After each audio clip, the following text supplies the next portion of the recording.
हमारे इस चैनल पे आपको बीएड रिलेटेड हर एक सब्जेक्ट के बारे में डिटेल इन्फॉर्मेशन मिलेंगी। अगर आपने हमारा चैनल अभी तक सब्सक्राइब नहीं किया है तो ज़रूर कीजिए। तो गाइस, आज का हम सेशन स्टार्ट करते हैं। आज हम डिस्कस करेंगे जेंडर रिलेटेड कंसेप्ट्स। हमने प्रीवियस सेशन में concept of gender, sex and transgender के बारे में डिस्कस किया था। अगर आपने हमारा प्रीवियस सेशन मिस कर दिया है तो डोंट वरी, मैंने लिंक डिस्क्रिप्शन बॉक्स पे दे दिया है, वहाँ से आपको इजीली हमारे सारे प्रीवियस वीडियोस मिल जाएंगे। सो स्टार्ट करते हैं हमारा पहला कंसेप्ट, पैट्रियार्की। पैट्रियार्की क्या होता है? A system which involves main being authority over women. इसको एक सिस्टम कहा गया है जिसमें जो मेन है, मेल मेंबर है फैमिली का, वो वुमेन को कंट्रोल करने की कोशिश करता है। उसके वुमेन में, फैमिली में जो भी वुमेन है, हर एक उनके एक्शंस को, उनकी फैसिलिटीज़ को, उनके डिसीजंस को कंट्रोल करने की कोशिश करता है। पैट्रियार्की के बारे में हम डिटेल्स में थोड़ा स्टडी कर लेते हैं। तो देखते हैं सबसे पहला, patriarchy is a social system in which men hold primary power and predominate in roles of political leadership, moral authority and social privilege and control of property। मतलब पैट्रियार्की को एक सोशल सिस्टम कहा गया है। सोशल सिस्टम मतलब एक society का ही system है वो, ठीक है, जिसमें जो मेन होता है, या कह लीजिए फॉर एग्जांपल घर का एल्डर, तो उसमें जो एल्डर मेंबर होगा मेल में, वो उनके हाथ में सारे पावर होंगे घर को किस तरह से चलाना है। एंड वो हर एक डिसीजन, फैमिली मेंबर्स जो भी है, चाहे वो मेल हो या फीमेल हो, यूजुअली फीमेल, उनके ऊपर वो डोमिनेट करने की कोशिश करते हैं, ठीक है। हर एक रोल, जैसे कि पॉलिटिकल लीडरशिप क्या होगा फैमिली का, मॉरल अथॉरिटी क्या है, एंड सोशल प्रिविलेज, सोसाइटी में किस तरह से आपको लोग पहचानेंगे, जानना चाहेंगे, आप सोसाइटी में कितना इन्वॉल्व हो सकते हो, and the control of property में आपका क्या कंट्रोल होगा, क्या हिस्सा होगा, फीमेल का क्या रोल प्ले करेंगी वो, उनको कितना हक मिलेगा, नहीं मिलेगा, ये सब एक मेल डिसाइड करता है, या मेन कह लीजिए। फैमिली का जो एल्डर होता है यूजुअली उसे ही कंसिडर किया जाता है, ठीक है। इसमें क्या होता है, patriarchy is associated with a set of ideas. ये कुछ आइडियाज से मिला हुआ है, जिसमें क्या होता है, in which the physical, social, political and economic power is enjoyed by the male. एक आइडिया है और ये आइडिया कुछ चीज़ों से मिलती है। क्या क्या चीज़ से इसमें मिलती है?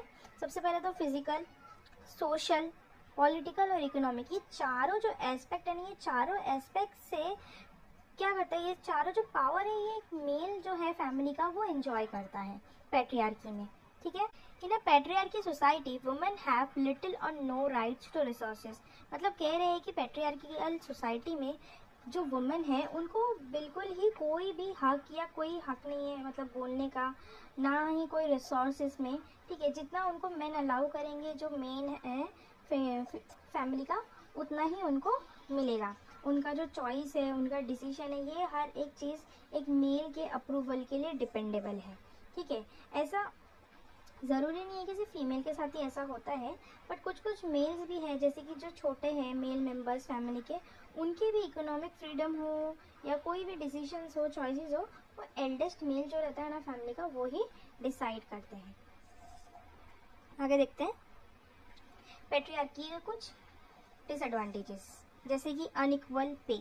ऑफिस में जब एक वुमेन काम करने जाती है तो कंसिडर किया जाता है, अरे ये तो एक फीमेल है, तो ये उतना काम नहीं कर पाएगी या टाइम नहीं दे पाएगी, तो वहाँ पर उनको पेमेंट जो है एक मेल मेंबर को जितना दिया जाता है, एक मेल उतना फीमेल को नहीं दिया जाता। अब्यूज़ मतलब क्या हो जाता है, जब आपके साथ है ना कोई बुरा व्यवहार करता है, आपको गलत वर्ड्स के साथ में बात करता है, आपके साथ में आपकी इमेज के बारे में गलत बातें करते हैं, फिर उसमें क्या हो जाता है, आपको मतलब मारपीट, घर में रूड बिहेवियर, आपको फैसिलिटी नहीं देना, ये सारी चीज़ें अब्यूज़ में आ जाती हैं, ठीक है। जेंडर रोल्स की जब बात आती है, जेंडर रोल्स में क्या होता है, जब बायसनेस होता है, घर में जो भेदभाव होता है ना एक मेल और फीमेल के बीच में, उस चीज़ को जेंडर रोल्स कह लेंगे। अगर कुछ मतलब डोमेस्टिक रिलेटेड काम हो गया, ठीक है, जैसे कि घर की साफ़ सफाई हो, ये सब हो, इसमें यूजुअली लोग यही प्रेफर करते हैं कि जो फीमेल है वही ये काम करे। बहुत सारी केस में क्या होता है, जब अच्छा फूड एंड ऑन समथिंग कुछ रहता है, तो उसमें क्या हो जाता है, मेल्स को प्रेफरेंस ज़्यादा मिलता है कि ये लोग हैं, इनको अच्छे से खाना मतलब ज़्यादा मिलना चाहिए, ये अच्छा फूड है, ये पहले मेल्स को मिलेगा, अगर बचेगा तो फीमेल्स को मिलेगा, ठीक है। अगर समथिंग कुछ फैसिलिटीज़ जैसे कि स्कूलिंग हो गया, तो स्कूलिंग्स में भी क्या हो जाता है, जो मेल मेंबर है उससे एक्सपेक्ट किया जाता है कि ये पढ़ लिख कर आगे बढ़ेगा, फाइन कमाएगा तो घर पे कुछ अर्न करके लेकर आएगा, ठीक है। वेरएज फीमेल्स की तरफ क्या एक्सपेक्ट करते हैं कि वो तो घर पे ही है, घर ही संभालना है, तो उसे पढ़ा लिखा के क्या मतलब है, तो वहाँ पर उसके पीछे इन्वेस्ट नहीं करते, उसे एजुकेशन से डिप्राइव रखते हैं, ठीक है। तो ये सारे जो बायसनेस रिलेटेड है ना जेंडर के थ्रू एक मेल और फीमेल के बीच में, उसे जेंडर रोल्स कह देंगे। ऑब्जेक्टिफिकेशन मतलब क्या हो जाता है, किसी को डिग्रेड करना, ठीक है। घर पे जो कि फीमेल्स हैं उनको डिग्रेड करना, उनको नीचे दिखाया जाना कि तुमसे कुछ नहीं हो पाएगा, तुम सिर्फ घर ही संभाल सकती हो, तुमसे बाहर कुछ नहीं हो सकता, ये सारा चीज़ हो गया उनको ऑब्जेक्टिफिकेशन, मतलब डिग्रेड करना ऑब्जेक्ट वाइज कि तुम बाहर के काम के लायक नहीं हो, तुम सिर्फ घर संभालने लायक हो, ठीक है। तो इस तरह से जब बात आती है अनरियलिस्टिक स्टैंडर्ड्स ऑफ ब्यूटी की, उसमें क्या हो जाता है, जो मतलब उनके फीचर्स, फिजिकल फीचर्स हो गया, अपीयरेंस हो गया, उनके थ्रू लोगों को उनको प्रेफरेंस देना। कोई ज़्यादा अगर ब्यूटीफुल है तो उसे प्रेफर करेंगे कि हाँ चलो ये अच्छा है, अगर कोई ब्यूटीफुल नहीं है, थोड़ा सा रेसिज्म आ जाता है इसमें अनरियलिस्टिक स्टैंडर्ड्स ऑफ ब्यूटी में, है ना। रेसिस्ट हो जाना कि अरे इसका मतलब अच्छी नहीं दिखती है, या कलर अच्छा नहीं है, डार्क है, तो ये सब के थ्रू उसको थोड़ा कम प्रेफरेंस देना, या उनकी मैरिजेज में प्रॉब्लम आना, ये सारा चीज़ हो जाता है उसमें। रेप कल्चर में क्या आएगा, सेक्सुअल हैरासमेंट, सेक्सुअल वायलेंस, ये सब। मेल डोमिनेटेड इंडस्ट्रीज मतलब कुछ ऑफिसेज होती है, कुछ फैक्ट्रीज हो गया, ठीक है। बहुत सारी फैक्ट्रीज में क्या होता है, प्रेफर करते हैं कि मेल ही वहाँ पर काम करे, क्यों, क्योंकि फैक्ट्रीज में यूजुअली मशीन ऑपरेट करना और हैवी बॉक्सेस या मटेरियल्स, रॉ मटेरियल्स के लिए जो उनको हैंडल करना मेल पावर के अकॉर्डिंगली वो लोग कर सकते हैं, उनके स्टैमिना के अकॉर्डिंगली कर सकते हैं, तो वहाँ पर प्रेफर करते हैं कि वुमेन्स को बिल्कुल भी प्लेस ना दिया जाए, ठीक है।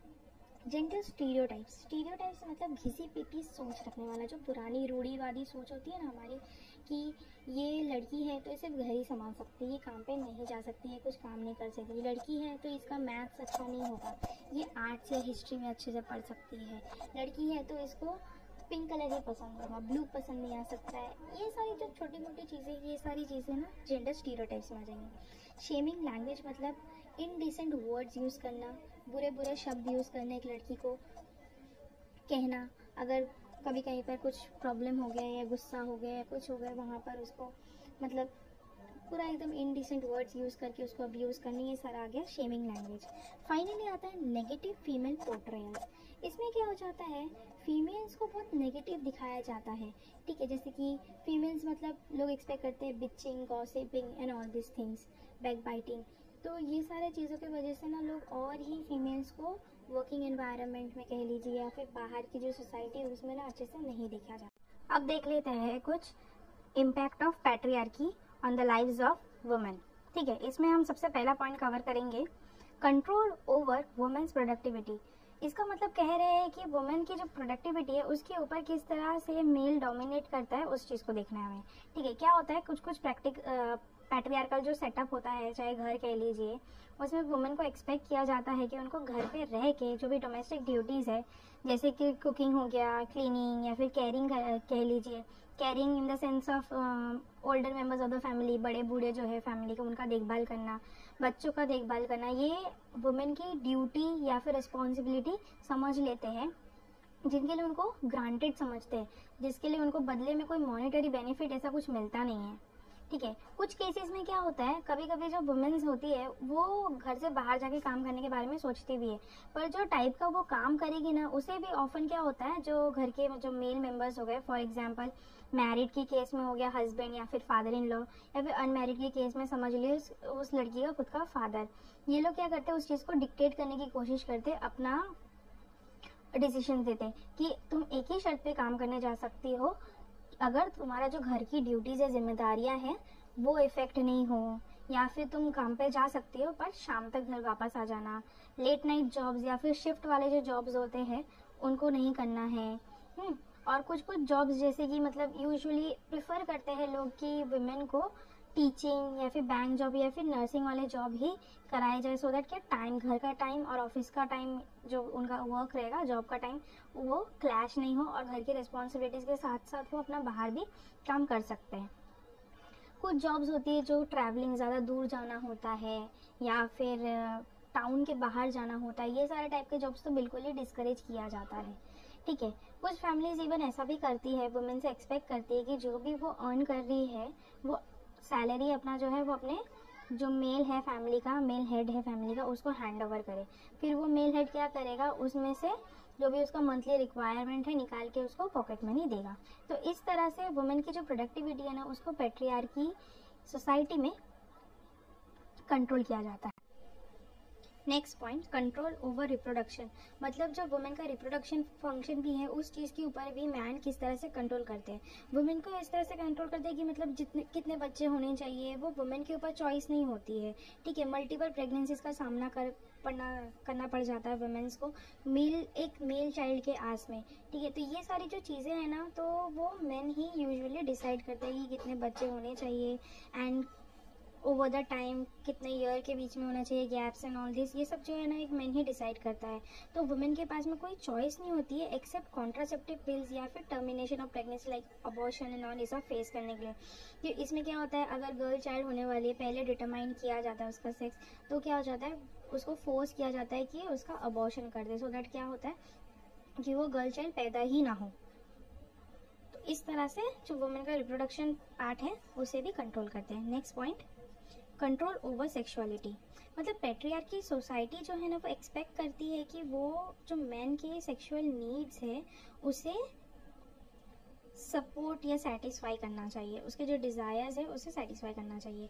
मेल प्रोमिसिक्यूटी के अकॉर्डिंगली कहते हैं कि a man will be a man. तो और वुमेन को अलग हाथ में ऑन द अदर हैंड क्या एक्सपेक्ट करते हैं कि उन्हें एकदम डोसाइल मैनर में बिहेव करना चाहिए, एकदम शांत, नम्र, संस्कारी टाइप रहना चाहिए। ठीक है, फॉर एग्जांपल समझ लो ईव टीसिंग हो गया। ईव टीसिंग को सोसाइटी में सीरियसली नहीं लिया जाता है। अगर किसी लड़की को कोई लड़का छेड़ता है और वो लड़की अपने घर वालों को कंप्लेन करती है, चाहे अपने मदर को करे या फिर अपने फादर को करे, तो उनके मदर या फादर यही कह के टाल देते बात को कि इग्नोर करो, उनको भाव नहीं दो या ज़्यादा उनकी तरफ देखो नहीं। अगर तुम बाहर निकलते भी हो तो उनकी तरफ देखना नहीं, अपना सर नीचे झुका के सीधा सीधा चलना। ठीक है, वुमेन की जो सेक्सुअलिटी है ना, वो कंट्रोल किया जाता है when they force their daughter and wives or the woman into prostitution। किस तरह से, जब कोई आदमी, मतलब कोई भी मैन कह लीजिए, वो अपनी बेटियों को या फिर अपनी वाइफ को प्रोस्टिट्यूशन में भी दे देते हैं। ठीक है, ये यूजुअली हो पाता है रूरल एरियाज़ में, रूरल बैकग्राउंड फैमिलीज जिनकी होती है ना, उसके अंदर। Next point, control over economic resources. इसमें क्या होता है, जो सोसाइटी है ना, उसमें क्या होता है, मेन जो है वो इकोनॉमिक असेट जो होती है ना, वो सारा हैंड ओवर करता है।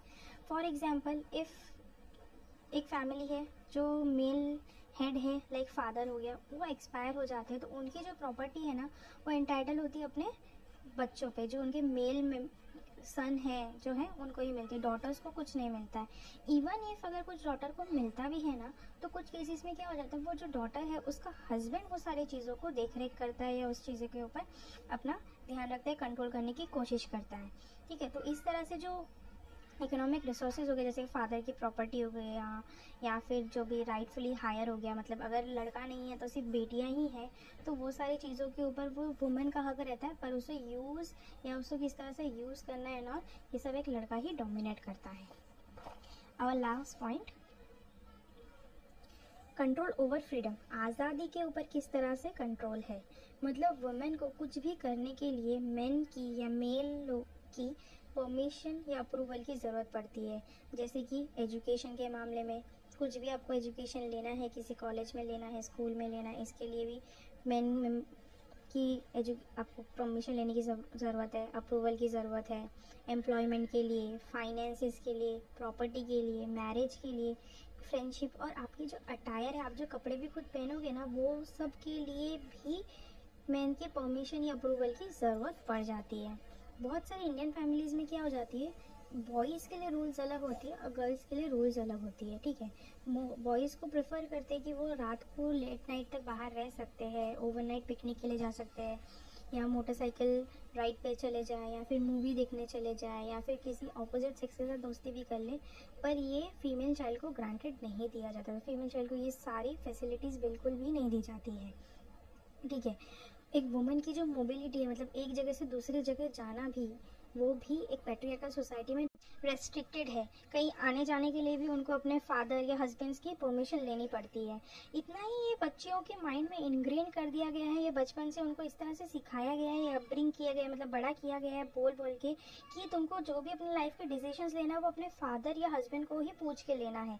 तो आपको बहुत फेमिलियरली ये सुनने को मिलेगा। आप किसी भी लड़कियों से अगर बात करेंगे, ठीक है, जिनके घर पे ये पैट्रियार्कल सेटअप चलता है, तो वो यूजुअली कहेंगी एक मिनट मुझे अपने फादर से परमिशन लेने दो, या फिर मैं अपने हस्बैंड को पूछ लेती हूँ, उसके बाद ही मैं कुछ डिसीजन ले सकती हूँ, ठीक है। लेकिन कभी आपको ये सुनने नहीं मिलेगा कि मैं अपने मदर को पूछ लेता हूँ या फिर अपनी वाइफ को पूछ लेता हूँ, क्योंकि अगर इस तरह से कोई एक मैन करेगा तो उसके ये जो एक्शन, इसको लोग हेट करेंगे, उसे रेडिक्यूलसली हेजिटेट करेंगे कि मतलब तुम्हें ऐसा नहीं करना चाहिए, तुम एक आदमी हो, तुम खुद का डिसीजन खुद ले सकते हो, तुम्हें किसी वुमेन के ऊपर डिपेंड होने की ज़रूरत नहीं है, चाहे वो तुम्हारी मदर हो या वो तुम्हारी वाइफ हो। बट एक वुमेन के केस में ये एक्सपेक्ट किया जाता है कि वो अपने फादर या हस्बैंड को पूछे बिना कोई भी डिसीजन नहीं ले सकती है। तो इसी तरह से पैट्रियार्की जो है सेटअप है वो वुमेन के लाइफ में बहुत बहुत ज़्यादा इम्पैक्ट क्रिएट करता है। बहुत ज़्यादा वुमेन को फेस करना पड़ता है, जो भी उनके लाइफ के चैलेंजेस है, डिफिकल्टीज है, इसमें सबसे ज़्यादा पार्टिसिपेशन तो पैट्रियार्की सोसाइटी के थिंकिंग की वजह से, थॉट्स की वजह से। वीडियो पसंद आया है तो हमारे इस चैनल को लाइक कीजिए, शेयर कीजिए और सब्सक्राइब कीजिए। बेल आइकन को हिट करना ना भूलिएगा हमारे फ्यूचर वीडियोस के लिए। Thank you.